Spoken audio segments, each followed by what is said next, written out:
Test 1 2, test 1 2. Executive session, Council of Chambers test 1 2.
Yours.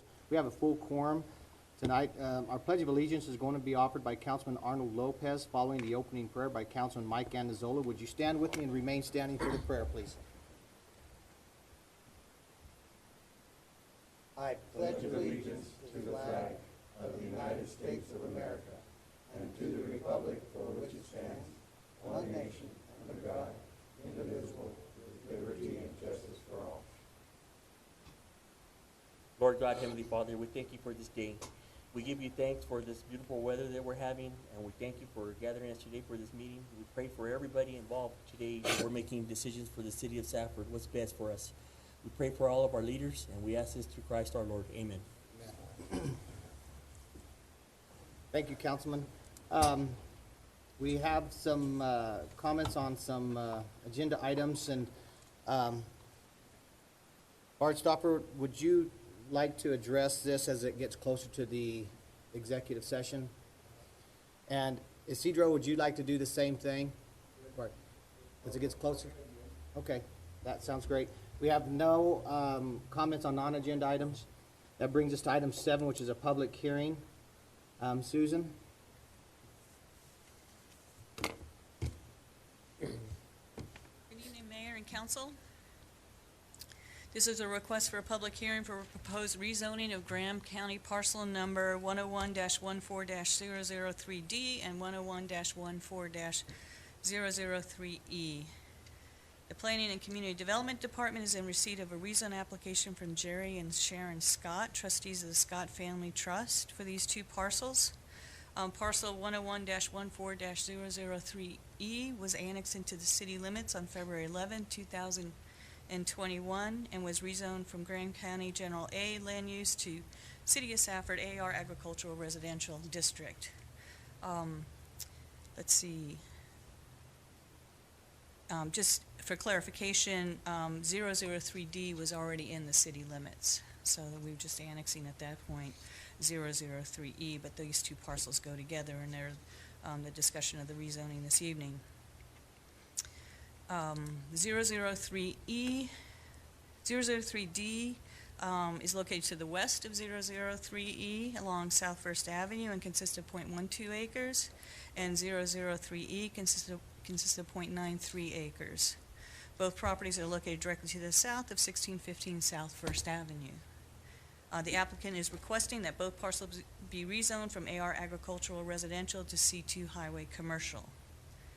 Per the zoning ordinance, the applicant is required to hold a neighborhood meeting on the rezoning prior to going before the Planning and Zoning Commission.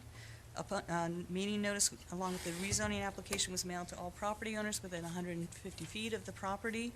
The meeting was held on March 2nd, 2021. The only member of the public that attended the meeting was Lupe Cleland, who was representing the seller. The Planning and Zoning Commission held a public hearing at the regular meeting on March 15th. The Planning and Zoning Commission voted unanimously to recommend that City Council approve this rezone application for these two parcels, citing that the zoning classification matches the zoning of other properties located to the north and northwest of these two parcels. The two properties are located on a major 5-lane highway, and the rezone is in conformance with the general plan, citywide land use goals and policies, goal number 1 and number 2. And for the general plan, you have those two goals.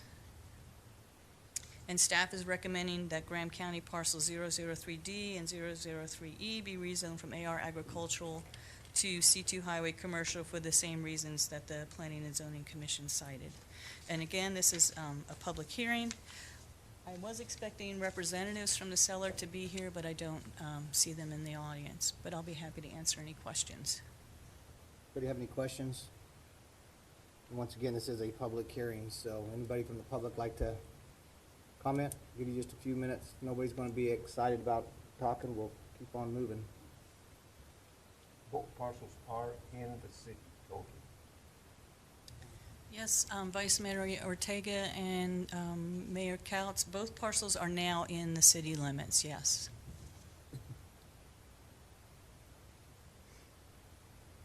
Councilman Lopez? I'm good to go, Mayor. Okay. Going once, going twice? Thank you. We're going to go ahead and close the public hearing and reconvene on a regular meeting. Ordinance 9-1, ordinance 021-007. Mrs. Anderson? Mayor and council, this is the first reading of ordinance 021-007, an ordinance of the city of Safford, Graham County, Arizona, rezoning Graham County assessors parcels numbers 101-14-003D and 101-14-003E located directly to the south of 1615 South First Avenue from City of Safford Agricultural Residential to City of Safford C2 Highway Commercial. Okay. It's our first reading, so anybody have any more discussion on that? All right. That'll bring us to item 10-1. Oh, I'm sorry, first reading, yeah. 1-007, an ordinance of the mayor and city council of the city of Safford, Graham County, Arizona, effectuating a map amendment rezoning Graham County assessors parcel number 101-14-003D and 101-14-003E from City of Safford AR Agricultural Residential to City of Safford C2 Highway Commercial. Perfect. Brings us to item 10-1, which is the minutes. Tammy? So, Mayor and Council, I have the March 15th work session minutes. Did anybody have any questions on it? I move we approve them. I'll second. Any discussion? I just had one comment on, there's a line in there that says that I think it should stay the way it is. That's not totally clear. I did think that we got to this point because we have a 4-day work week also now. And that's a comment that I had made during that time. And I'll just leave it at that. You're saying you'd like to have that, would you like that item changed? No, Or you're no, okay that's with fine. leaving it as is? Leave it fine, it's All right. probably recorded. So we have a motion and a second. Any more discussion? All those in favor? Aye. Any opposed? Motion passes. Brings us to item 11, contracts, agreements.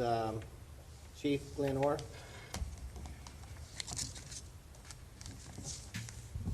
Mayor and Council, this is a request to purchase the furniture for the new Safford Police Department. We have worked very closely with Interior Solutions. They've been very good to work with us to come back with ideas, things that they've done in other police departments that they've furnished before. This would be all based on a state contract pricing, and the monies for this will not change the budget in any way. This has all been funds that we have been able to set aside or save out of our general operating budget over the last year. So this does not change the budget in any way. So we're asking for that that contract and ability to begin that purchase. I'll move that we approve the contract with Interior Solutions. We have a motion. Second. We have a second. Any discussion? I'm just wondering about the chairs behind your desks. We gonna end up buying new chairs for each one of you that you especially like? So the chairs that were contractor or Interior Solutions suggested they're a leather. They wanted to do the mesh back ones. We talked them out of that based on the gun belts and the equipment. It wears holes through those mesh back chairs very quickly. So it's a leather chair, and they're all made as a big and tall, heavy chair. They're used by a lot of different people in and out in different offices. So we just tried to make them the same throughout. We'll hope they'll last. So. And fit each one of you, okay. No, they're not individually set. They're just for a larger person with heavy equipment, those kind of things. Yeah, 'cause I see individual chair purchases, which are fine, Yeah. because you get what you want, especially spending that much time in it. So I'm just waiting to see. So they're not individually picked out by the officers. They gave us a set chair that they feel will withstand the use. Okay, I thought you said you didn't want them in a chair, Councilman Lopez, that you Well- wanted them out in the field writing tickets. well, they take their chair with them. Their office is on wheels. We have a Okay. we have a motion by Vice Mayor and a second by Councilman Hemphill. Any more discussion? All those in favor? Aye. Any opposed? Motion passes. Thanks, Chief. Brings us to item 11-2, Highway 70 and Second Avenue drainage. Lance? Good evening, Council Mayor. This is a request to award the construction contract for the Highway 70 and Second Avenue Drainage Project to Accelerated Construction and Excavating in the amount of $86,100. This project consists of the modification of the existing drainage box on the southwest corner of the intersection of Highway 70 and Second Avenue, as well as installing a new drainage box with a pipe just south of that intersection on Second Avenue. Project will also consist of removal and replacement of some asphalt, concrete, and curb and gutter. Staff did advertise this project in the formal bidding procedure. A non-mandatory pre-bid meeting was held on March 24th. It was attended by 3 prospective bidders. On April 5th, we received three bids that were publicly read, and there's a list of the 3 bidders. Staff has reviewed the bid documents for completeness and accuracy and found that Accelerated Construction is the lowest responsive bidder and qualified to complete the work. Therefore, we're recommending that the contract award be to Accelerated Construction in the amount of $86,100.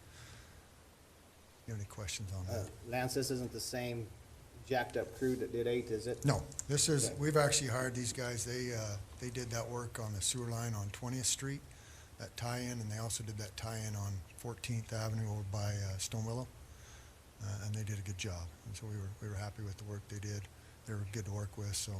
Lance, have we worked on our bidding process to where we hold a retainer?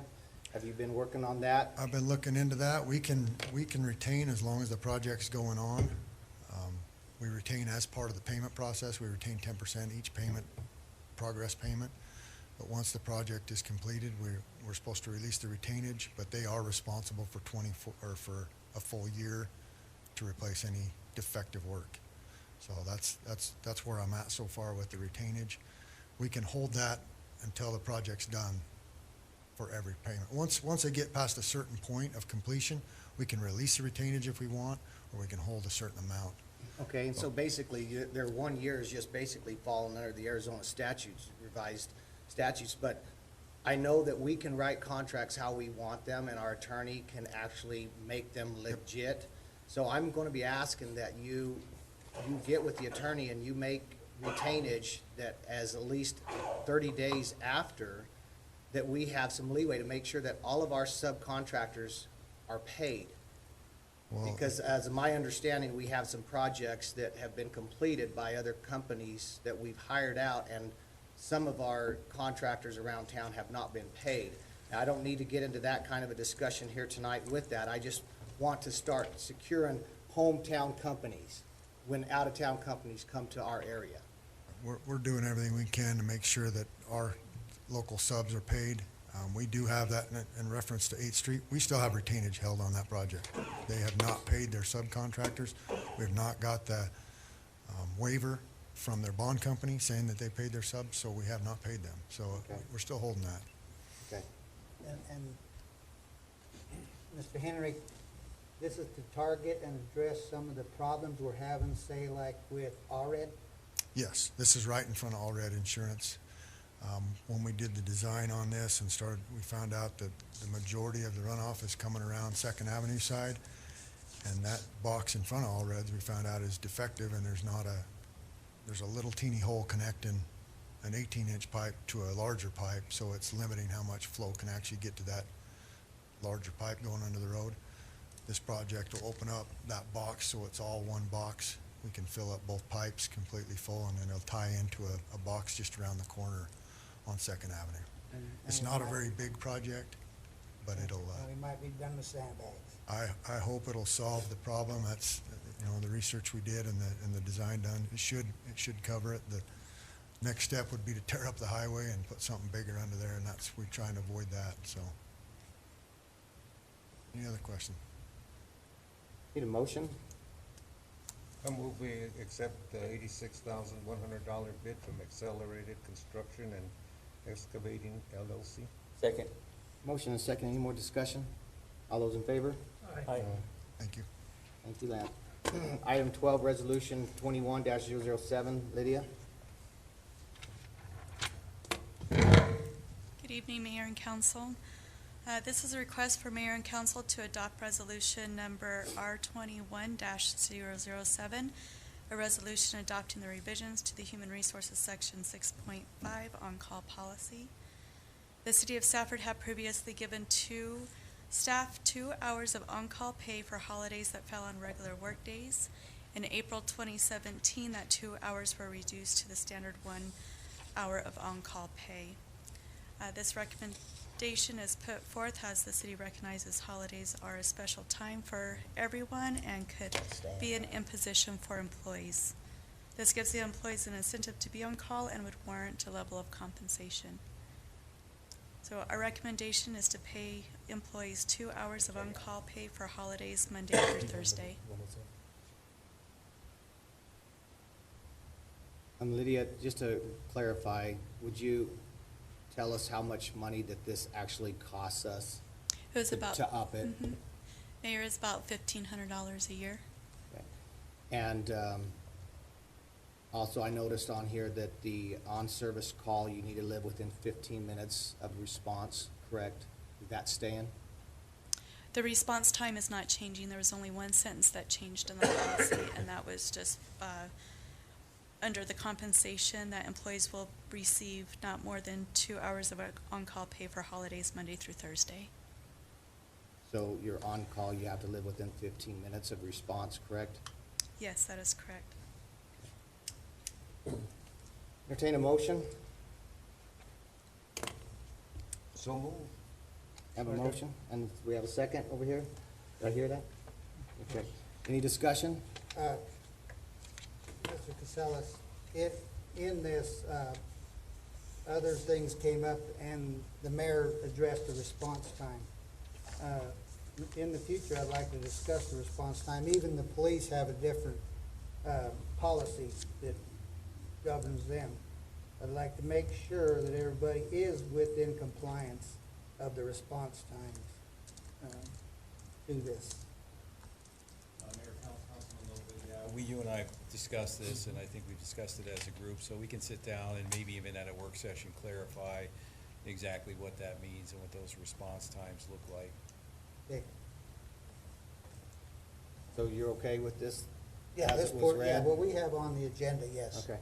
All right, we have a motion by Vice Mayor and a second by Councilman Hemphill. Any more discussion? All those in favor? Any opposed? Motion passes. Thanks, Lydia. You're on 2108 as well. Yes, thank you, Mayor.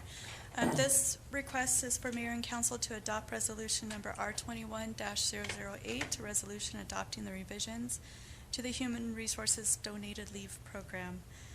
The City of Safford had previously created a donated leave program for staff to donate their vacation leave hours to employees that were in a financial hardship while on a leave of absence.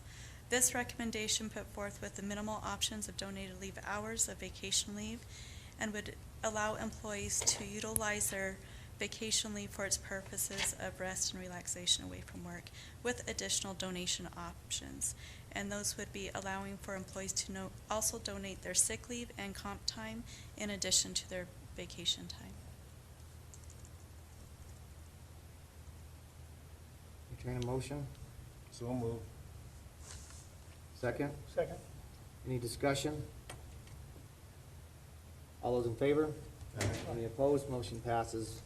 Thank you. Thanks, Lydia. Resolution 21-009, Alma. Good evening, Mayor and Council. I'm requesting that Mayor and Council adopt Resolution R21-009. It's a resolution to modify the landfill user fees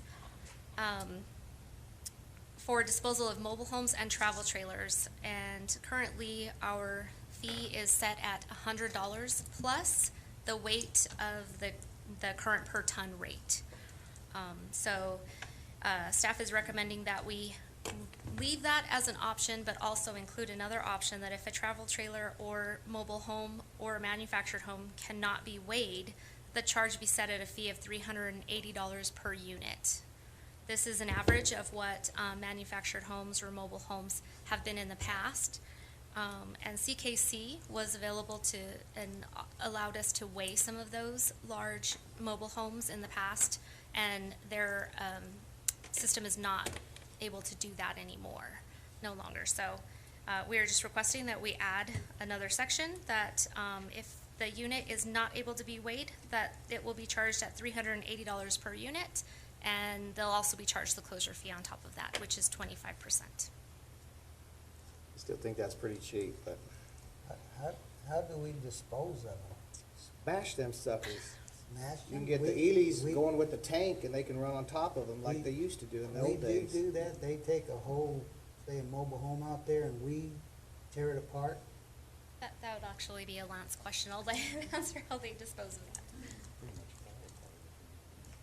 I've got a good video I'll show you sometime, but Okay. yeah, they basically pull it up and we push it over the edge and it basically disintegrates and we bury it. And just to address what she's here, we used to be able to weigh these on a scale. CKC's put up bars on both sides of theirs. You have to have a wide scale to get some of these double wides sections across. For the most part, any travel trailer, the smaller trailers can come across there, we'll weigh them, it'll just be what we've got. But the larger, full half-section modular homes, we get a lot from, can't remember his name. down there. Montoya's? Yep, down the road here. He brings some old ones, and that's where we got our average weights is from some of the stuff he's brought. And I've talked to him about this. He's good with using an average weight, so we just kind of been doing that. We want to get it in our policy and our fee schedule. So, I didn't know if the firemen had practice or something. the operators That'd be have a practice 5-minute fire. demoing stuff. Okay, I just wondered when I read that, what the heck? Need to entertain a motion for I this. move we approve resolution R 21-009. Second. You have a motion, second, any more discussion? All those in favor? Aye. Any opposed? Motion passes. 13, the budget. Alma, can you make it go as fast as we just did that last 12? I'm going to try really hard. Okay. So, Mayor and Council, tonight we will begin to review the individual department budgets. And so to date, we've reviewed the revenues and capital projects.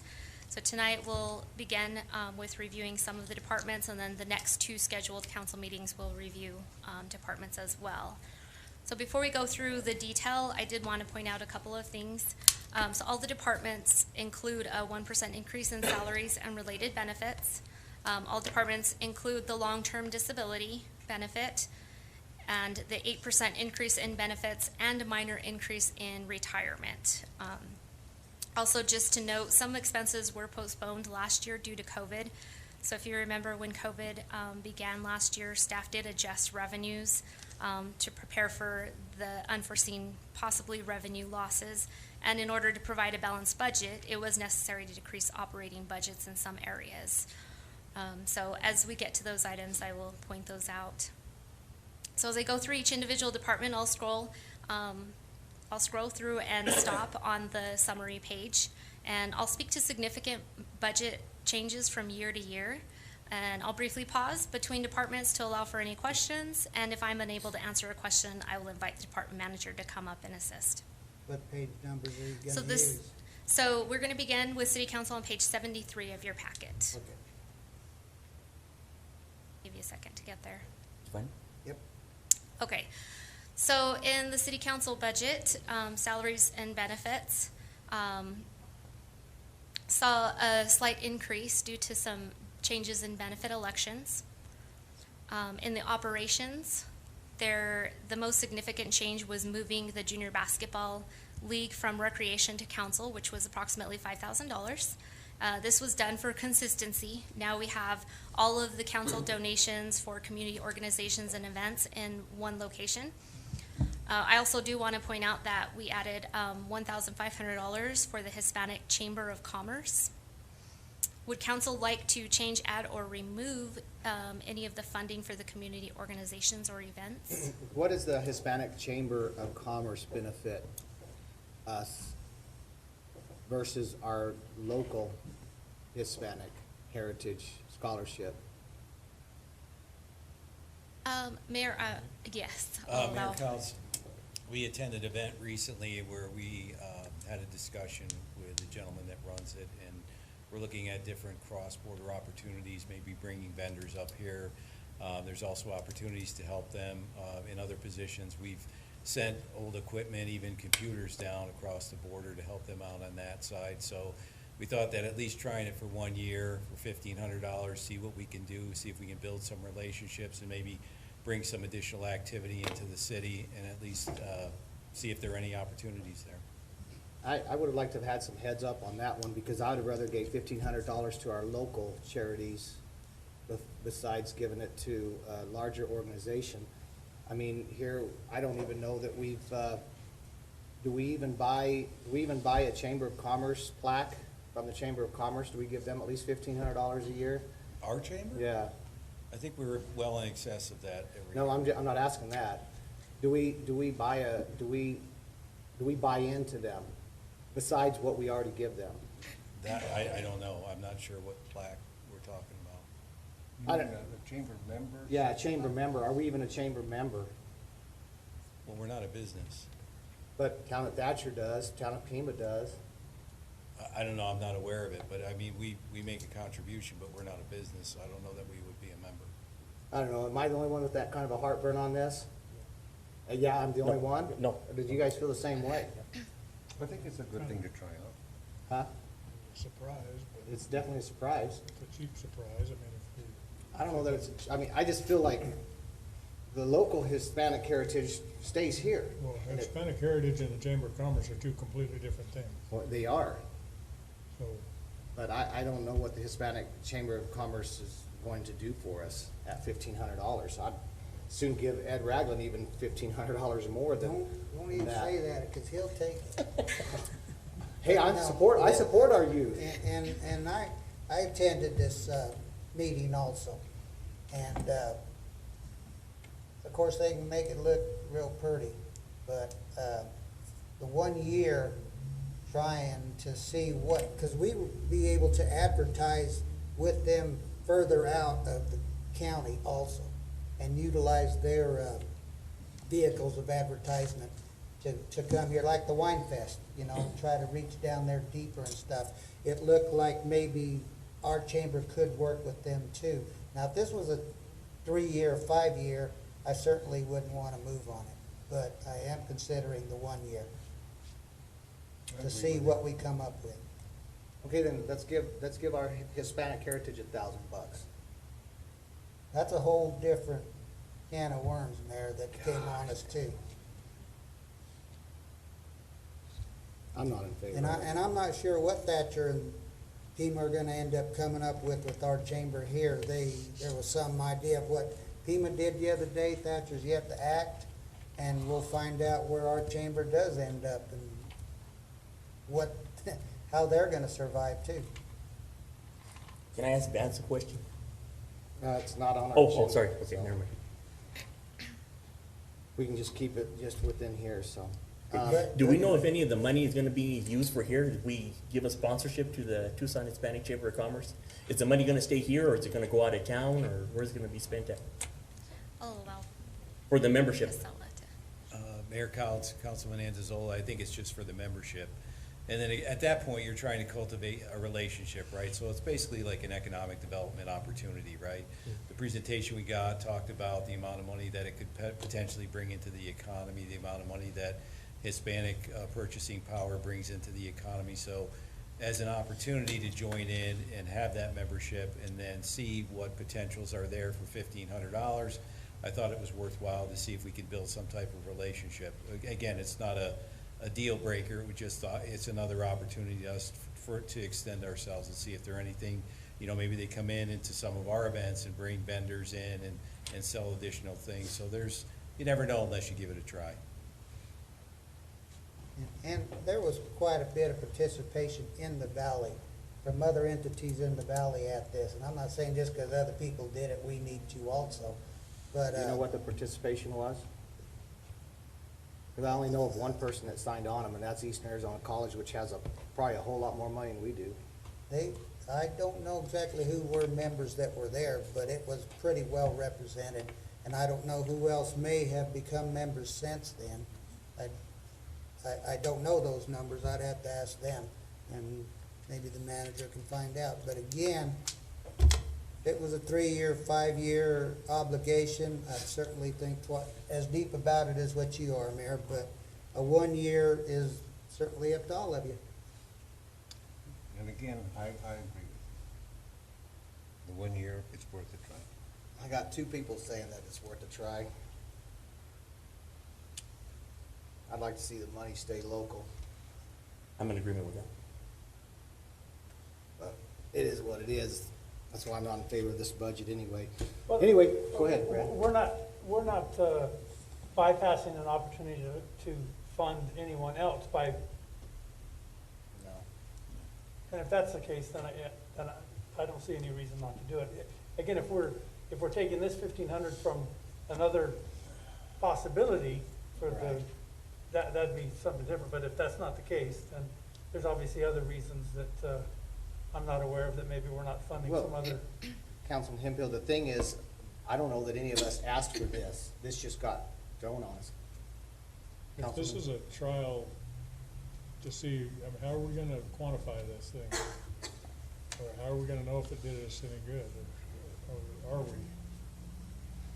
I mean, I'm not opposed to trying it, I just wanna know if we can quantify it, so we know whether it did us enough good to do it again the next year, cause I don't want it to just become part of the budget if we can't quantify that it's doing us some good. Exactly. But see, the thing is, you guys, is it's stuff like this, the surprises that come at us every single time we go through a budget. That's the kind of stuff that I have a hiccup about. Yeah, but that $1,500 is nothing in comparison to. It's more than I make a week, but. Yeah, but if you wanted to complain about $1,500, you could have got Glenn to take $1,500 out of his furniture. Glenn? I'm all for that. I tried. I mean, that's a big I- ticket I- item. I know the surprise aspect of it to you, Mayor. You weren't given a heads up on it, and we do get a lot of that. And I'm with you on that most of the time also. But I'm just, what I do know about this is what I told you. And then you can make up your guys' own mind. Go ahead, John. I'm sorry, Gene, do you have?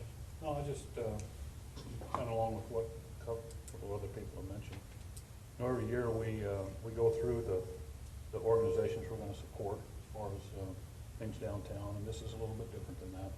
But, I think we should have had an opportunity really to bring it out and Discuss talk it. about it.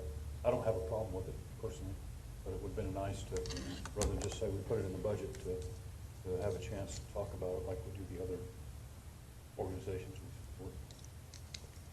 We can think about it, and when it comes time to make up our mind, we can say, I remember that, I don't want it, so. Mayor, council, members of council, the budget process is a multi-month process.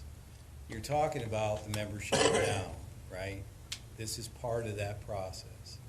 Things don't always come in right on the front end and stay there and stay through the whole process. Things change. Things can change from the tentative to the final. So, yes, this got added later than the others because the others were added last year. This is a new item in the budget that we're asking to pursue this year. We don't have to do it, but it is part of the budget process and it is part of the discussion. You're having that discussion right now. So if you don't want to have it in there, we can certainly take it out. It's not written in stone. We added it in as a potential opportunity to have some cross-border activity, and who knows if we could bring something into town. We don't have to do it, but this is part of the process, is having this discussion. Okay, John, I will just say that I do need to say this, that from here on out, if you're going to bring something to the city council's budget, a new item, I think that we need to have discussion on that in a work session prior to it just getting added into our budget. This is our budget. This isn't staff's budget writing for us. This is our budget, which saying what we support and what we don't really feel like we want to support. And then we're increasing our budget by, what'd you say, 3%? Overall, everything, it's about 4%. 4%. And so, anyway, I just think that we need to be in control of our budget and then say, these are things that we'd like to, because the vice mayor might want to add something else in here. He might want to give next year, Ed Ragland $6,000, and so we need to have that kind of discussion. And instead of it just being at the last, I wouldn't say it's the last minute item, but this is our budget. So give us that opportunity to control our budget, okay? And again, you're having that discussion now, and I understand what you're saying, but it's not that we're trying to get it through without doing any changes. And I would recommend, in fact, I did recommend, but it was too late to really go through that process, that we do revisit the donations every year, because we have donations in the budget right now that apparently just repeat every year, but we're not providing an opportunity for other requests for those same types of donations. So I think at some point down the road, we should probably have a process that reviews donations in their entirety and maybe institute something where there's an application process where 501c3s in the community can request if they want to be part of that discussion. And then once again, you could sit down and go through those requests and figure out, is there an amount of money you're comfortable with? Are there organizations you want to donate to? I added this later because the event we went to was somewhat later.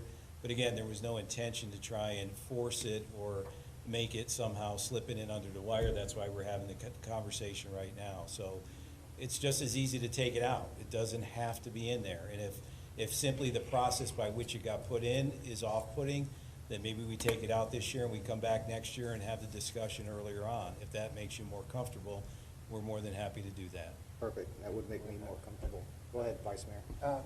I understand what's being said about the short notice, but for the amount of money being asked for, I think it is a good idea to try and reach out farther to bring people to our, to Safford. So I support myself, but I hear what, Okay. the short notice. Alma, I think we're ready to go on. Okay. Any other Well, questions is on that any of the staying other in? items? What's happening on that? It sounds like it's staying in. I'm just not in favor of this budget. I'll be voting no on this budget anyway. Mayor, I just. Go ahead. One more comment, kind of along the lines of what John said. I think, I'm not opposed to doing this, but I think like you said, every year, we gotta add this to a list. That's right. Of everything we donate to. And I know the chamber, when they'll come and make a presentation on how the funds were spent. And I think we need to hold everyone that we donate That's right. money to that same standard and have a report from each organization on, and have the books open or whatever to us if we so desired to make sure the monies are being spent in the way that they were presented to us. And Mayor, Councilman Seal, I think that is something that I've seen in the past. It also allows you to adjust to the current environment. Things change. Those who you feel may be in need of funding may change. So let me make this recommendation. Why don't we take it out for this year? Let's bring it back again next year. It's not like the Hispanic Chamber is going to live or die on the $1,500. I'd rather have it go in under a conversation where everybody's really comfortable with it. So why don't we bring it back next year, and maybe we bring also that process that Gene or Councilman Seal is alluding to, and then we can do this the right way where everybody's comfortable with that process. So I would recommend for this year, we take it back out and we revisit it next year. Okay. All right, thank you. Moving on. Okay, next is the city manager budget, which is on page 76. So there's a change in salaries and benefits, which includes moving the assistant to the city manager from the city clerk into the city manager's department. The change also includes an increase in responsibilities and an increase in salaries and benefits. Also included in the city manager personnel is a temporary custodial worker. This position will only be filled until the inmates become available for the cleaning services. In operations, there was a change which includes $10,000 to continue exploring economic development opportunities and $4,000 for relocation costs for an assistant city manager. Are there any questions on the city manager budget? Any questions? When will we talk about positions? Because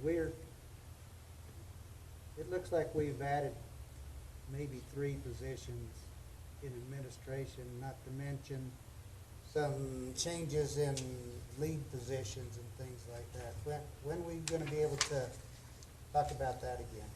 So, Mayor Couts, Councilman Lopez, each of the changes will be noted during the individual department presentations. So if you have questions specific to any of those changes, you would want to ask those during these individual presentations. So right now, we're bringing up the city manager. There's the first department that has a change in personnel. They're also listed on your CCF, so if you have any questions, we can definitely look at that individually if you have further questions regarding any of those positions. But they will be brought up during each individual departments. Because I believe it's up to the manager to, the employees are under the manager.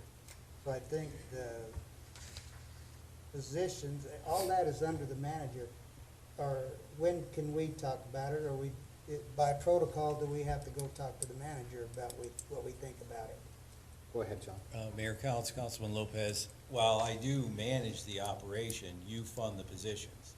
So it's your call if you want to go through with a reclass, it's your call if you want to add a position. All we're doing is making recommendations. So it always, ultimately, we will end up to you if we bring you a new position. If you don't want to fund that position, then we take it out. Once the positions are approved as part of the budget, that's when I take over and do the management aspect.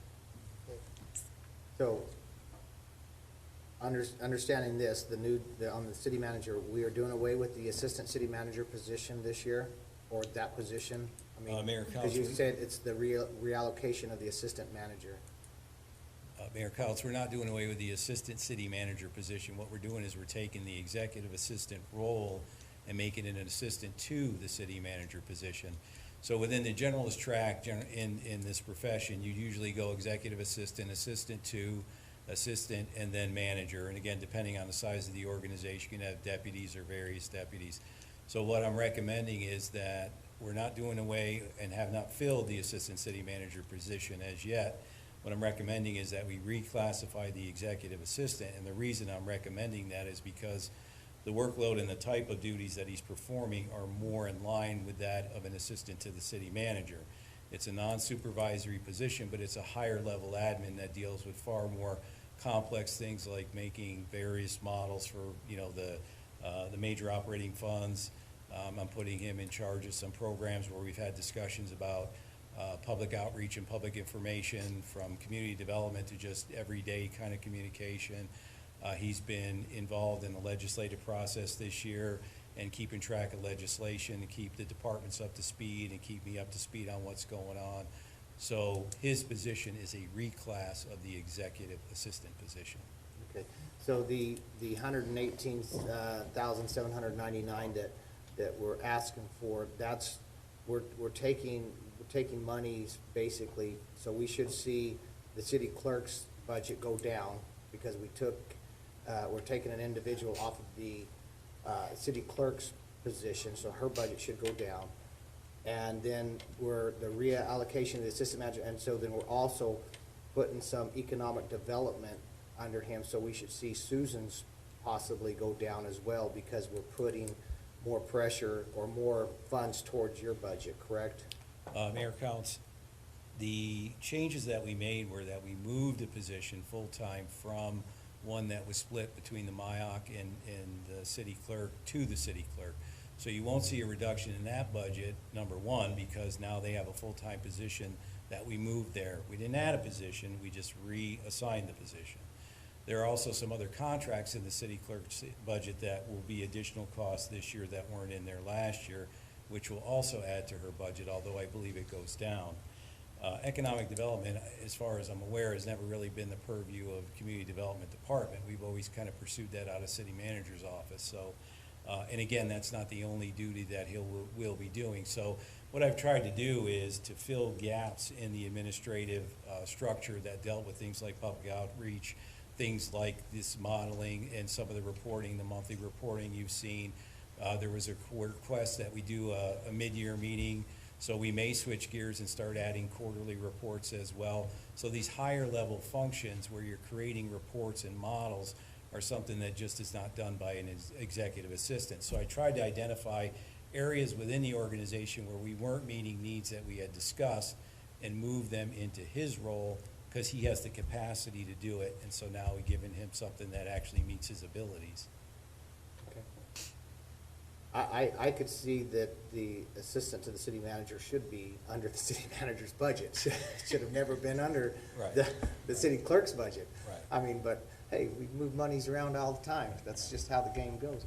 All right, anybody have any questions on city manager's budget? No?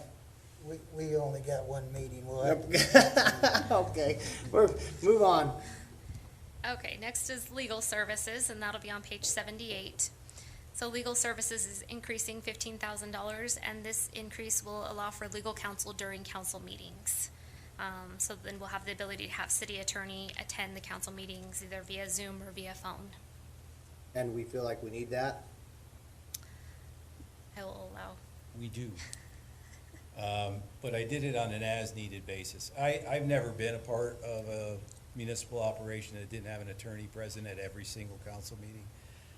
So to try to strike a happy medium and again, be somewhat frugal in doing it, I thought, as we did with the marijuana ordinance, we could do it on an as-needed basis, so we're not having the attorney attend every single meeting. But if there are those instances in particular issues where we feel that we may need to have them in attendance, at least we have some money in the budget to do so. Okay, so this could be monies that we will never spend. It could very well be. Yes. And then we don't just spend it.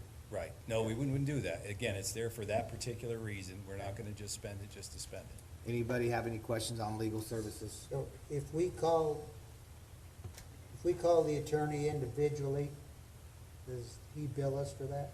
Indeed, he does. Okay.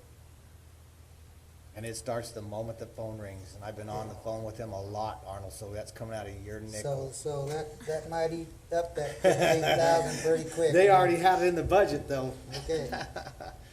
Moving on. Okay. Next department is the city court.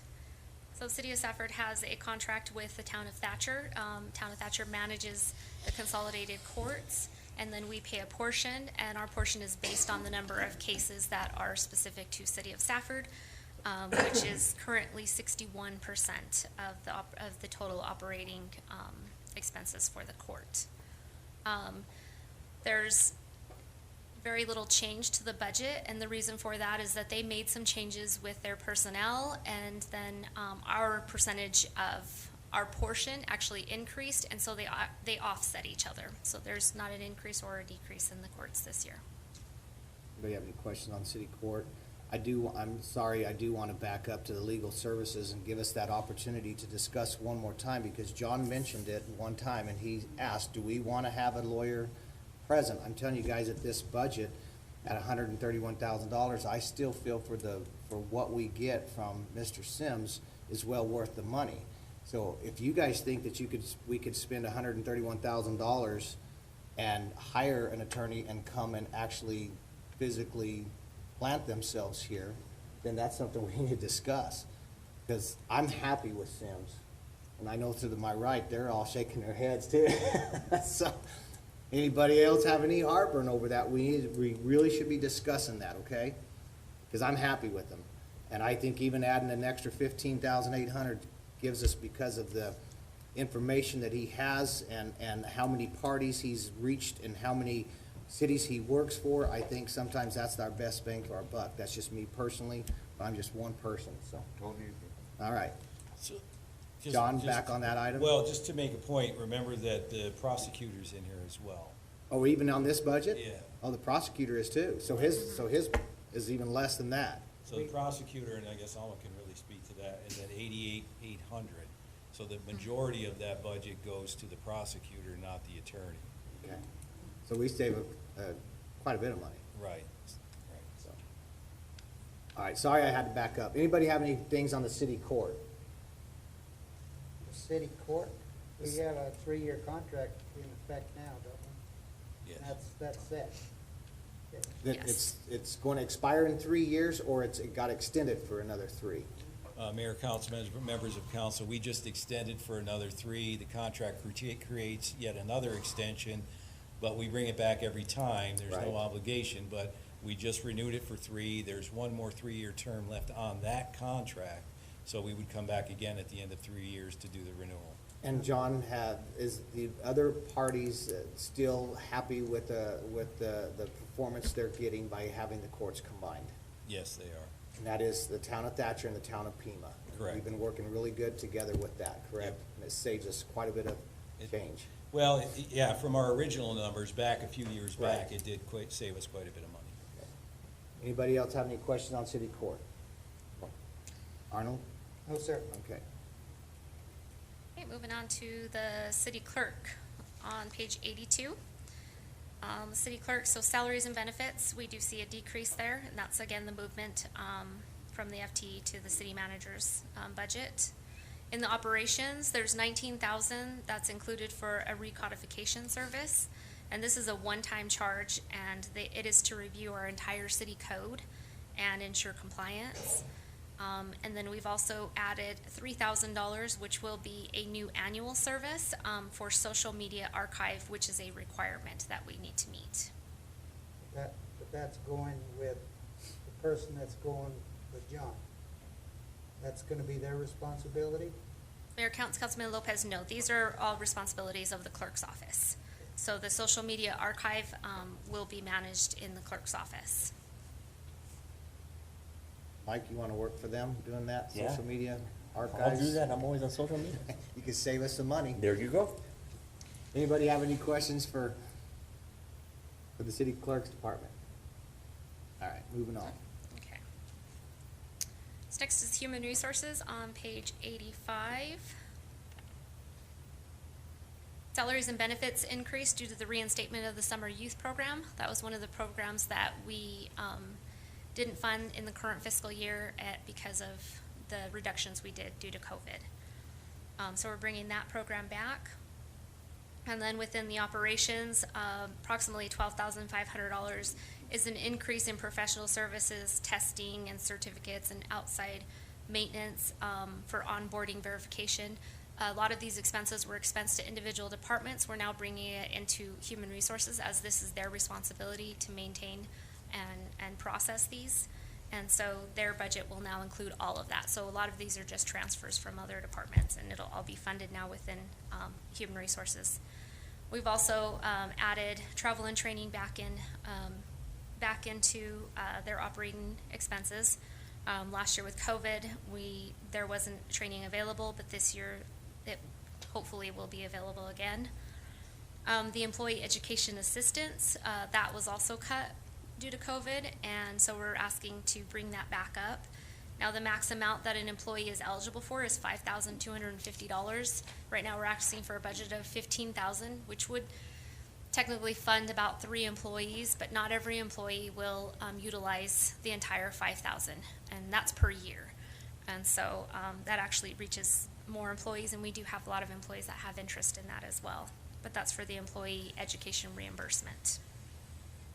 When you say certification, you mean like CDLs, drug tests, things like that are gonna fall under human resource budget? Mayor Councilman Lopez, that is correct. All of the requirements for their CDLs and any of their onboarding verifications, all of that will be, the testing, all of it will be now expensed in Do the. the enterprises pay human resources for this? Mayor Councilman Lopez, they do. We do a transfer of funds, and it is based on the number of employees within each of those funds. It's just going to her budget, but the enterprises are still paying for it.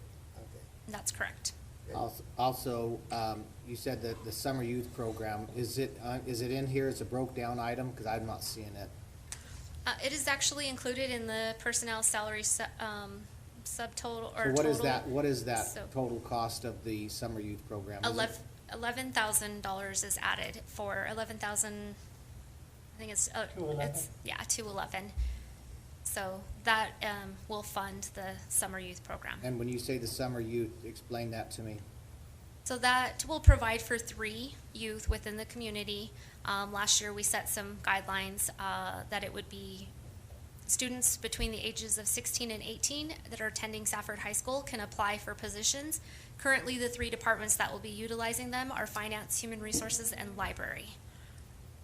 And nobody on the outside wanted to step up and teach kids how to paint curbs and fire hydrants and stuff like that, huh? Currently, just the 3 departments that I've named are the ones that are going to be. And those are all indoor departments, right? Yes, Mayor Couts, that is I really correct. would like to have seen some people on the outside pick up and teach these kids how to clean alleys. How to work, Exactly. how to work. So I would really challenge I'm not calling Lance out, but I'd really challenge somebody like that to pick up a youth and find a supervisor that's not too busy, and stick them out there at the graveyard chopping weeds while they're sitting in their trucks. You know, that's what I really would like for us to focus on. We've got to speak into these youth. Okay, so please. It just takes a little bit of work, and it's not hard. Gosh. Anybody else have anything under human resources? I know Lydia's standing up there. You got something to? Thank you, Mary. Just wanted to clarify that for the testing and certification, those are for the medical exams that are done at our occupational clinic. It's not for the study materials to take the test. It's just for their medical exam. They have to renew those. They're anywhere from 3 months to 2 years. They have to renew the medical exam. When they say it comes out of your budget, it sounds like you're paying for it, but in essence, you're not. The enterprises still have to pay you. So we'll see that, should see that cost come out of them here later on. Okay. 'Cause you guys play with these things, and they're hard to follow sometimes. Anybody else under human resources? All right, thank you. Oh, I do want to point out just one other thing, just because it is a somewhat significant change. But for the employee appreciation, it has increased. The total is now $20,000, and that would include funding 3 events, which would be the turkeys, the Christmas event, and then we're adding a summer event for employees. And then it also includes $5,000 for a wellness program, which will be managed by the Human Resources Department, to encourage healthy living. So we're having 3 entities for it to kind of say hoorah to the employees. That's the turkeys, the Christmas party, and maybe renting out the pool. Correct, or something like that. Yes. Gotcha. Okay. Moving on, the next fund will be, library is next, page 88. So there's a decrease in the salaries and benefits, and that's due to some changes in benefit elections. In the operations, their professional services did increase about $5,000, and that was due to we're changing to Today's Business Solutions, and it's replacing the CASI system, which is used to manage our public computers and printing for the public. And this will be a computer, it'll actually be cloud-based, and it'll provide a higher level of customer service. Also, the databases in the library did increase about almost $3,000, and that was due to the tutor.com. And the tutor.com is actually billed to us by usage, and so we've had high usage, and so our premiums are increasing based on that. So it's a somewhat good problem to have. So it is being utilized. I didn't know if our library also had programs that worked with our Seago older people here too for some of their needs. You know, some of their computer needs, things like that. I don't know, I can chase Victoria down and ask I'll her. refer that to Victoria so she can address that.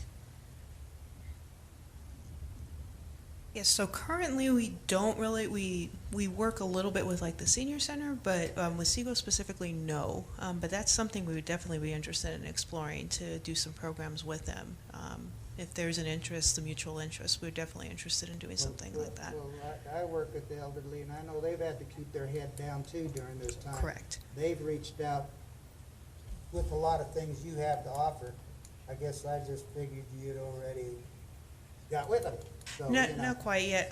We do get a lot of questions about like our cloud-based services, our new ebook platform. We've had a lot of questions about that, so we've been walking people through that process. It is different than what we've had in the past, so there was a little bit of a learning curve, but once they get a hang of it, they're pretty happy with the services. So I'll get you in touch with them people. all right, thank you. Also, one last significant change I do want to notate in the library. Their Internal Services did increase. They have a computer lab, which was funded between Human Resources and the library. But based on conversations with both departments, the library is the only one utilizing that training center. So all those computers are being charged now just to library. So there was an increase of internal services for the IT department for those computers. And it's to maintain the computers. Any other questions on library?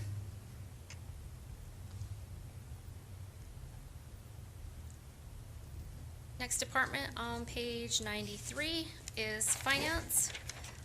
So finance is projected to increase due to some changes in the benefit elections. We've had a little bit of turnover, and so we had some changes in those benefit elections. And then what else do we have? In operations, we've increased our training. Again, trainings were postponed due to COVID, and we're hoping that the trainings will be available again this year. And then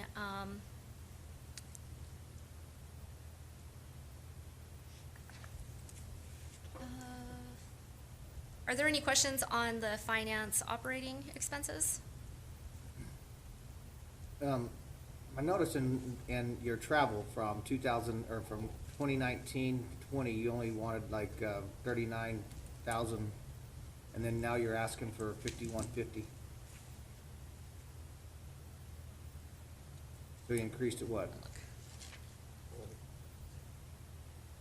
So I'm showing an increase from budget year to budget year of about $4,000, $4,500. So basically what I do is I go through all of the different trainings that are available, both through GFOAZ and through CASEL, and then we have some smaller trainings for our payroll and our accounts payable.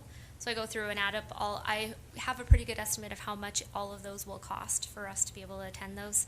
And so I base it off of that. So this total does include for all of those different trainings. So it include updates for 1099s and payroll, fixed assets, and then also for the GFOAZ, like I said, the CASAL user group, which also includes legislative updates as well. Okay, the only reason why I'm asking is because we've gotten into our today's society where we've done so much on Zoom, we've done so much online learning as well. Do we really want to focus on sending our employees out of here to get the training when the training can actually come to us live and in person on a computer? It's just something to be thinking about. I mean, you'll be saving the city lots of money. I'm just throwing it out there. It is what it is this year, but I'm telling you that everybody has gotten in with the last year and a half focused on Zoom and everything like that. And it's almost like the floodgates are open now and everybody says, I'm going to travel and I'm going to increase my budget by 186%.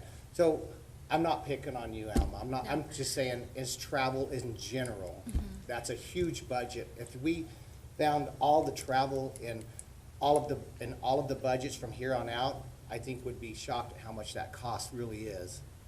So when I think Zoom, personal training on site is to me a lot better than sending people out, because when I'm in the, I mean, I'm sorry, but if I'm in a meeting, all I'm thinking about is where I'm going to go eat. Just saying. All right.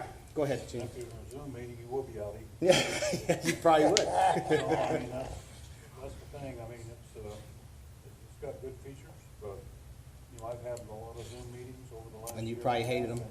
And you really don't, if you don't have the interaction and the people there to ask the question, some of these meetings will have 300 people on them, and you really can't ask individual questions that well. So, yeah, it works, but I'm not sure that it's.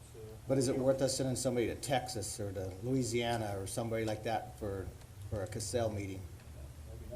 I don't know. I'm just saying. That was the census meeting, the one in Texas. Okay. But in some cases, we need to get them back in school. All right, moving on. Okay, so I also wanted to just bring up, so I am seeking direction in regard to the PSPRS funding, unfunded liability. So it's been discussed in previous meetings, the option of financing. And so if council would like to pursue this option, I would add the $13 million to the budget appropriations to allow us to expend those funds. But to take advantage of those current low interest rates, staff would like direction on whether or not to proceed immediately with obtaining a credit rating.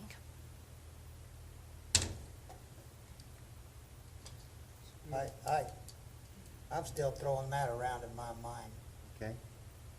Say, let's do it. It's a big savings. Makes sense to me. It makes sense. It makes That- sense, it but I makes hate sense. every single thing about it because I really think the moment cities and towns take advantage of paying off this PSPRS, it puts absolutely no pressure on legislature to do something. And that's exactly what they're wanting to do. They're wanting these cities and towns to take advantage of a lower interest rate and paying this stuff off so that their hands aren't dirty, or that their hands don't get caught in the cookie jar. We have got to put pressure on the legislature to get off there, you know what, and actually do something for cities and towns, for this PRSP, or this PSPRS. They're the ones that created this mess, and yet we're gonna be the ones that fix it? Man, I don't know. It's a tough one. It's a tough one. You know they're not gonna fix it. They ain't gonna do nothing, because they don't have to. And you don't have any way to put pressure on them, so if we don't take care of it, it's just gonna grow. That's right. I don't see Arizona being one of the preferred states to receive federal money to help us out with our faulty pension plan. We're way too far behind on that list. I know, I just don't know, how much have we reached out to legislature to put, I mean, I don't know. God, it's tough. Go ahead. Yeah, Mayor Couts, and we've had some conversations. I had conversations with Senator Gow and myself, and when you look at the entirety of the exposure that they have, it's not just us, right? It's gonna be in the billions of dollars.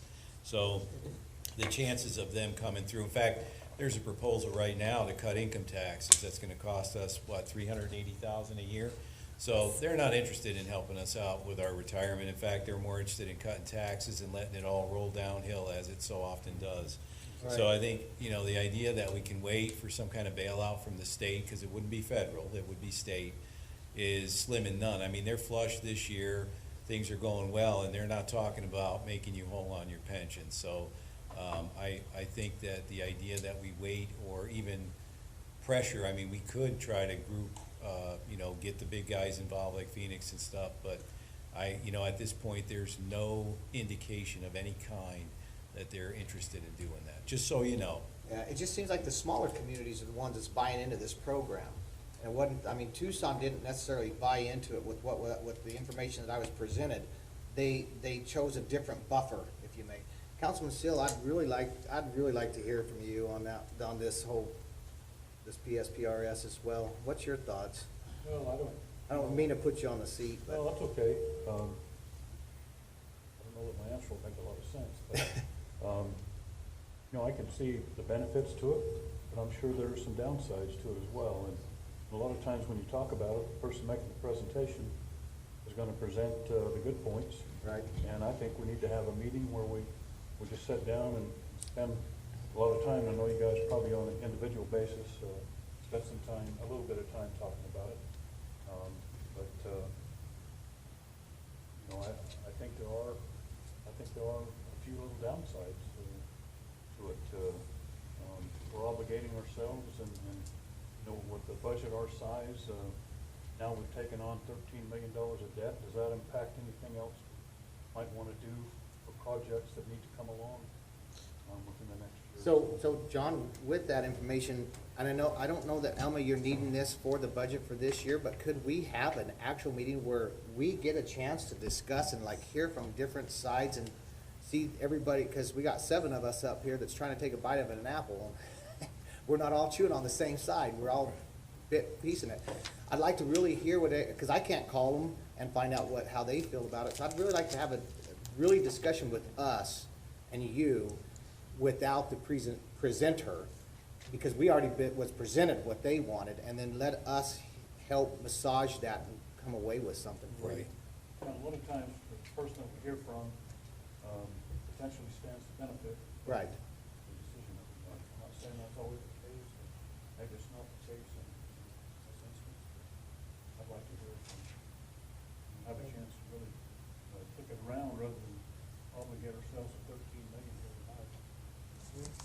to obligate a portion of our sales tax?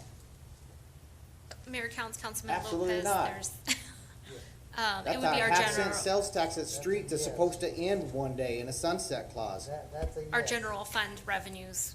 So we have to would be- obligate some of our sales tax to this. We have like 2 million possibly coming for another COVID portion that has some stipulations on it coming too, like we can't lower taxes. I forgot what the second one was, but you talked about. Can't fund utilizing- pensions. The second is, the second is you Yeah, can't couldn't fund use it pension to funds. bail out pensions.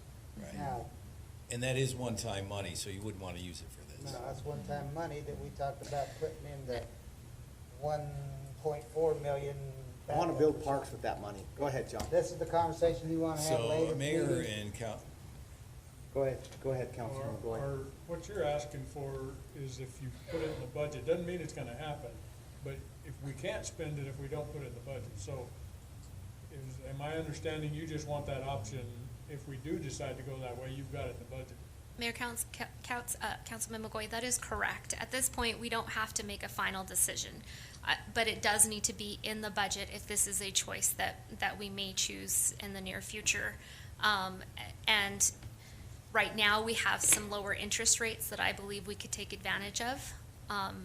We don't want to wait too long because if the interest rate does go up higher, will the benefit still be as great? And that's the question. You know, there are risks, and like Councilman Seal has mentioned, and that is one of the risks if that interest rate keeps continuing to go up, and we finance at that time, we could potentially pay more. So there is a risk involved with it. Right now, what I would like to do is reach out and try to get a credit rating for the city, because that will be needed. And then once we have that, we can look at some options. I know that I've spoken to staff at PSPRS, and they will not advise you in any way of what they believe you should do. So I'd have to reach out and see who else. Stifel is the one who presented to everyone in previous meetings. So, and they would be our financial advisor that would assist with the credit rating and with obtaining the bond in the end. So. Well, go ahead, Councilman. You know, I don't know if it's possible, but I would kind of like to hear from some of these cities that didn't go with it and to hear their reasoning for not Yeah. going. That's what I'm talking about. I mean, Right. we get somebody here that's potentially gonna make a fair amount of money on a $13 million Right. bond or a loan. I'd rather hear Why they from chose. people that chose not to do it when it seems to make sense And to do it. yes, and Alma, I'm out of all due respect, I just would hate to give you a green light and add that into the budget system, and then you're like, I got some money, even if I don't spend it. I think we need to have a work session on this. I think we can schedule it as soon as you guys can, and if it happens soon enough, then you can bring it back to us and it can get attached to this budget. And if not, then it's just gonna have to wait a year, and then you guys can look back at the side that leaned this other way that cost us 2% increase if we chose to go that route next year, if we chose not to do it this year in the budget. But from what I'm feeling right now, I think I think I could, kind of lean of us having more of a work session on it before we just give you a green light to add it into the budget. I'd like to see it added into the budget, but with the work session as soon as possible. I have a question. Go ahead. So what you're talking about is getting the credit rating for the city. How long are those good for? Mayor Councilman Seal, I'm not positive. I'd have to look into that, but So that's something it that would be. really wouldn't cost us a lot of money, wouldn't be obligating us $13 million, but we would have the credit rating in case we decided to go. Mayor Councilman Seal, that is correct. Because we would need it at some point. Yes, if we ever needed it, we'd have it available, I don't yes. see any problem proceeding With that. something like that. So having it part of your tentative budget would help you. Councilman Lopez, we could include it in the tentative, and the tentative, if you were to approve the tentative, when you approve the final, you could still remove that item. Because once you approve the tentative, you cannot increase the budget, but you can decrease it. And so you could remove it potentially all the way up until the moment that you approve the final budget. What? Come on, swing vote. Okay, I don't know about that. I would like to hear from other towns too. Okay. Because I wasn't for it last year when we first came out of the Right. blocks, so, and then I am, so. John?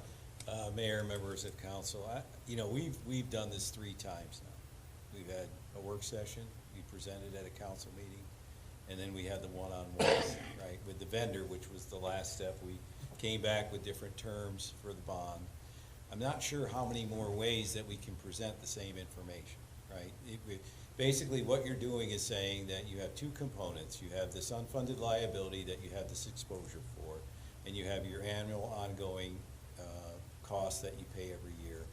All we're doing is paying that unfunded liability so that all you have is the annual cost up front. Most of the other communities that would have hesitated to do this are concerned about continued fluctuations in the fund, which are gonna happen whether you fund the unfunded liability or not. The only difference is now you tack another 7% on top of those fluctuations because they're part of that unfunded liability. So it just costs you more. So the idea is that with the interest rates being as low as they are, it's cost effective to take that debt and pay it off, right? So that it's below the 7% they're charging you. Whatever you deal with going forward, you're going to have to deal with anyway, but it makes that portion that's unfunded cheaper for you in the long run. It also makes it a determined payment into the future, which has a direct impact on your ability to budget, because now you know what your payment is every year, right? The fluctuations that you're going to withstand on an annual basis will be there anyway. So what some communities have done is they have added a reserve. The reserve is intended to cover some of those fluctuations. Now, we're talking significant. If we have another 08, 09, or there's some kind of an event that makes a significant economic downturn, all you're doing is saying that we're gonna have this money in reserve to cover that fluctuation. You're gonna cover it anyway, or you're gonna have more unfunded liability. So really, the only thing that you're doing is making your exposure to PSPRS less expensive. You're making it more uniform in its payment method, which frees you up to make budgets into the future.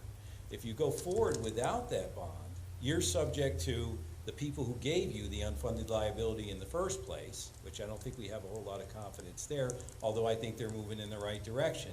So again, if you recall, when you look at the graphs, the graph for PSPRS repayment is significantly higher than if we use a bond, which gives us a budget certain amount to pay every year, which, by the way, since you're already paying on the unfunded liability at like $625,000, if your payment then becomes $800,000, you're only adding $175,000 on top of the budget you already have.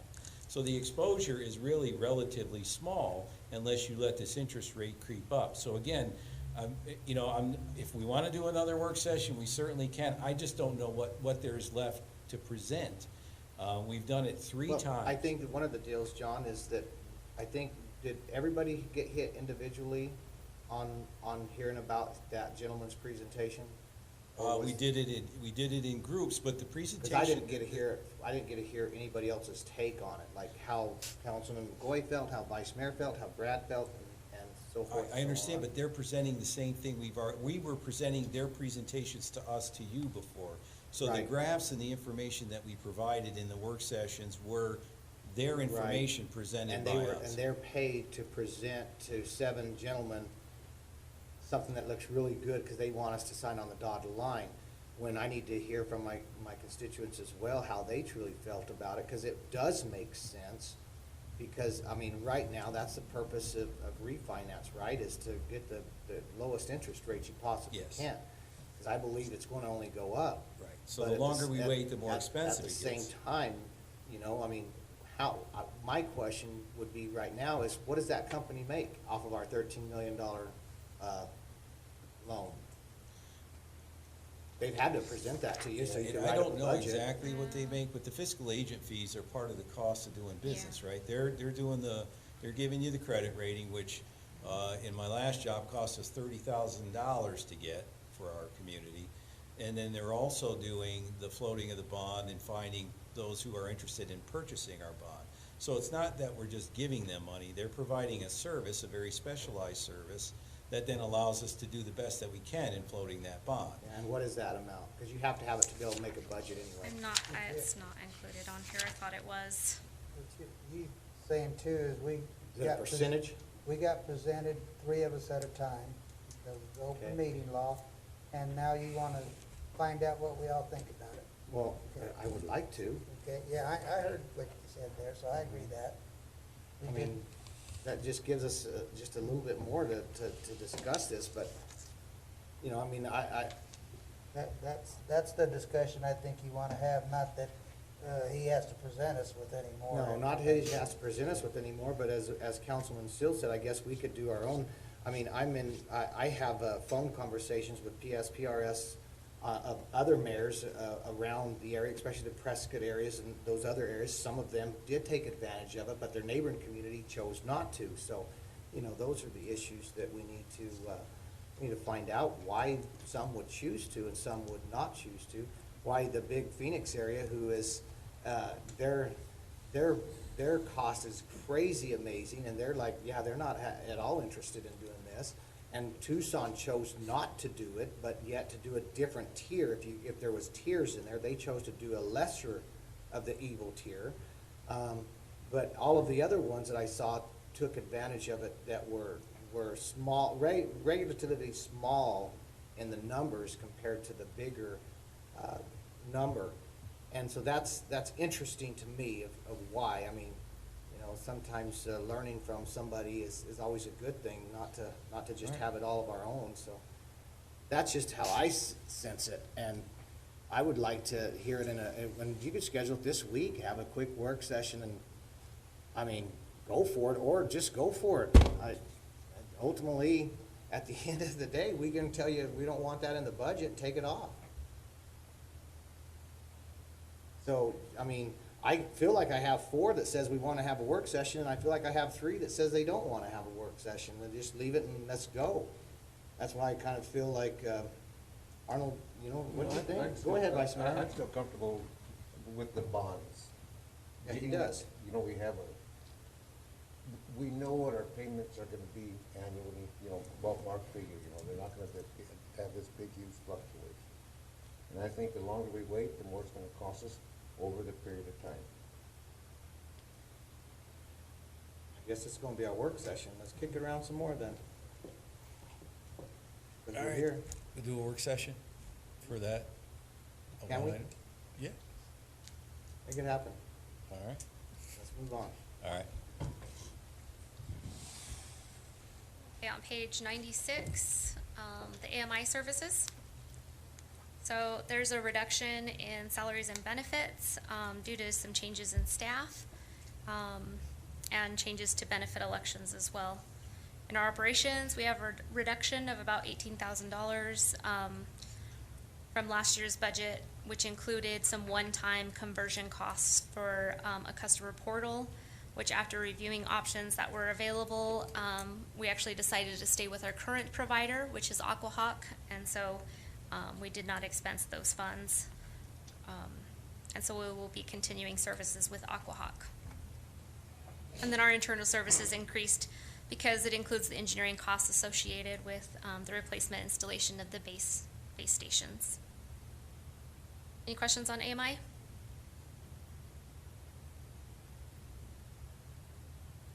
Business services on page 98. There's an increase in salaries and benefits due to some change in benefit elections. In our operations, professional services, the online collections was part of the outside services, and so we actually moved that up. And we did some of that cleanup, just so that council's aware. You'll see some line items where it reduced the same amount in one line item and then it increased in the next. And we notated that in the descriptions as well, just to notate for you that you would see that it's not a change to the overall budget. We're just making some movements. And the reason for that is we're trying to identify and be consistent with, on each expense line, we want to make sure that every department is expensing all the same items on the same line item. So Are there any questions on the business services? On page 101 is the warehouse materials. There's little change here, no change to the salaries and benefits. In the operations, there was a minimal decrease in operating supplies. Are there any questions on the materials? On page 104, the debt service. Debt service has decreased from the prior year. We have paid off the airport hangars and the industrial park debt that we had. So that is being paid in full in fiscal year 2021, so we'll no longer have that. We now will have just the police station debt service and the fire truck. And then also included in here is the debt service for the HERF streets, which we transfer into here. Any questions on our debt services? And on page 106, our last department for tonight is the IT department. So there's an increase of $12,000. All of that is in the operational side and also within the capital. There is a change in the personnel that I want to point out, but there is no, it does not increase the budget. So they currently have a temporary employee, and we're requesting that he changes to a regular full-time employee. And he's been temporary for the last 2 fiscal years, the current fiscal year and the previous fiscal year. And so there is no change to the budget amount for that change. Are there any questions on the personnel for them? No? And then also in their capital, I do want to point out, they do have 2 120 terabyte storage devices. These are just standalone capital items.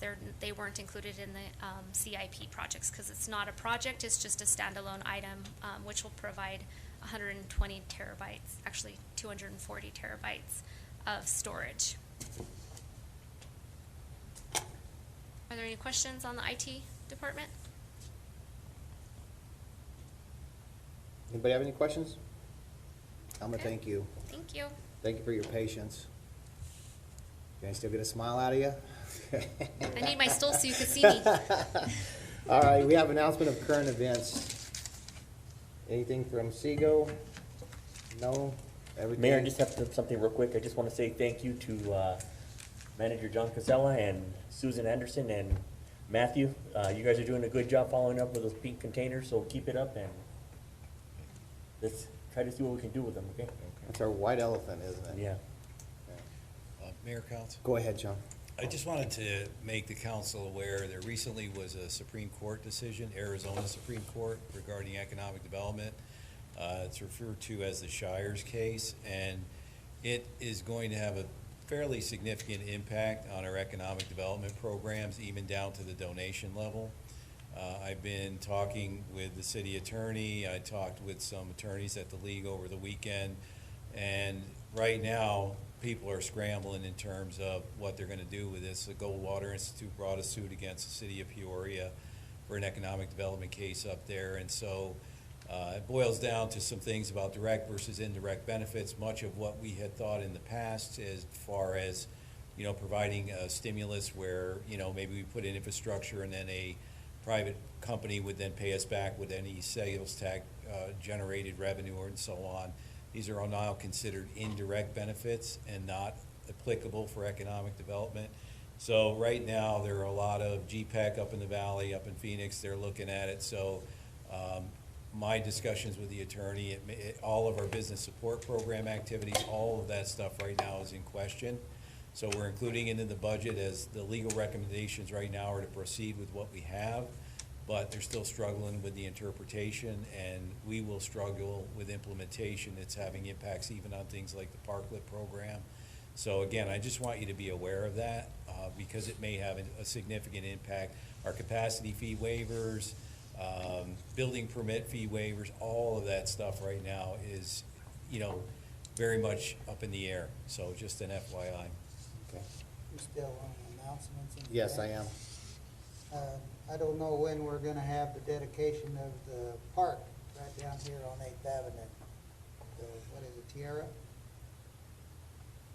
Maybe soon, I hope. You gonna cook hot dogs and get in the dunk tank? I'm not getting that dunk tank again. Anything else? Okay, Question. go ahead. And this has probably already been discussed somewhere, but, and we'll have another meeting for that, but what's the deal with Cinco de Mayo? Is it on or off? No, it's off.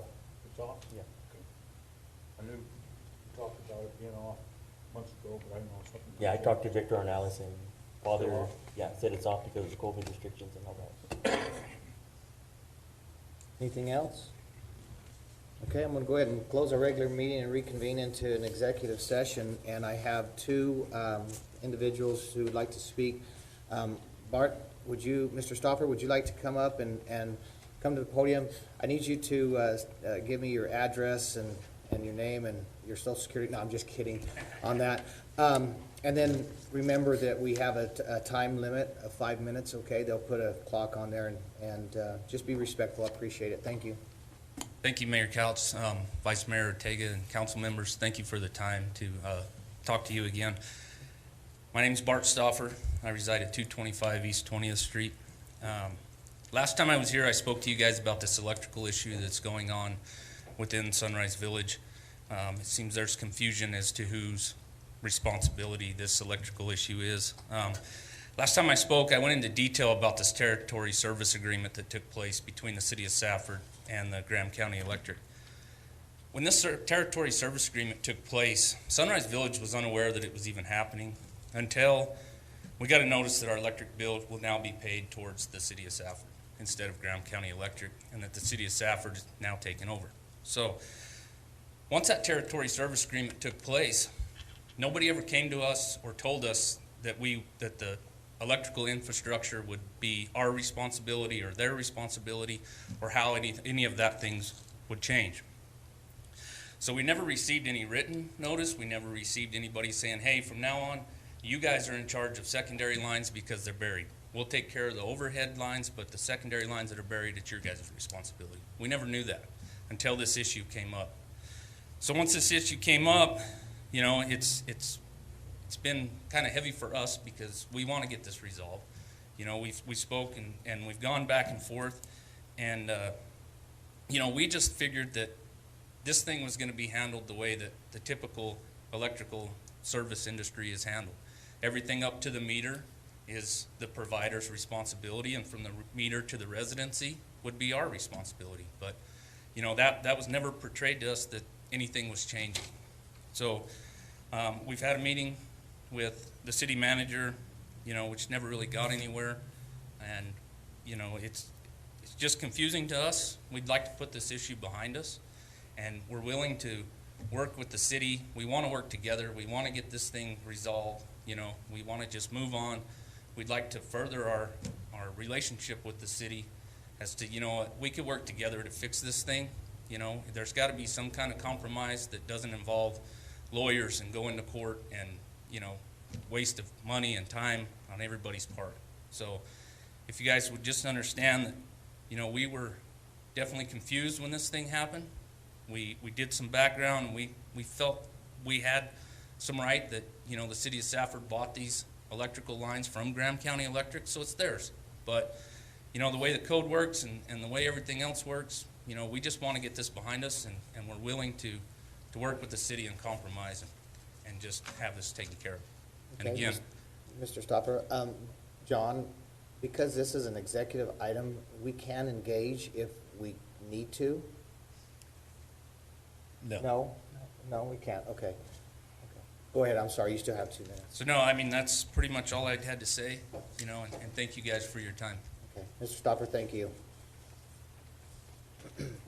All right, is it Isidro? All right, I'm sorry, I don't think I'll try to pronounce your last name. Okay. Will you state your name and your address, please? Yes, and once again, you have 5. Mayor, council members, my name is Isidro Isais. I'm currently on J. Crafters Aviation at the airport, as everybody here probably knows. And we are opening an FBO. We're gonna be selling fuel. So it's just to introduce myself and invite everyone here in this room to come and check us out. We're doing this to support our vets in town. We're working with veterans. We already have 3 employed. I just wanna say, you know, that the Jetcrafters is always open. If anybody has any questions or doubts, they can always contact me directly. Always being straightforward. Ever since I took over Jetcrafters, I've been very loyal to City of Safford. I hate making problems to anybody. If there has been some misunderstandings, so anybody has any questions for me, I mean, I'm open. And again, I would like to invite everyone, council members, mayor, to go and to come and check us out. And a lot of people, they've been trying to grow the airport. Nothing has happened. Now, the way we're doing it, it seems like pretty fair chance to make it grow. And I'm not asking anybody anything. I'm trying to do everything by myself, which is really hard. But I mean, I'm always open for anything, any discussion, any questions, whatever it is. The opening for the FBO, we're planning on May 31st, which is Monday. But in the meantime, I just want to present myself, introduce myself to everybody. And I mean, I love aviation. I hope you guys do too. And like I said, I mean, I'm open. Anybody has questions, I can answer. Okay. Isidro, we can't have dialogue with you tonight on this, but are you finished? Yes. Okay, I appreciate you coming and addressing your updates. So. No, thank you for your time. Okay, thank you. With that, we're going to go ahead and close our regular meeting, and we're going to go into executive session. So Can we have a 5-minute break? not a 5-minute break. I'll give you 3. Okay. Yeah, we want to get the phone set up too, so we Okay. get everybody calling in. Is Sam here?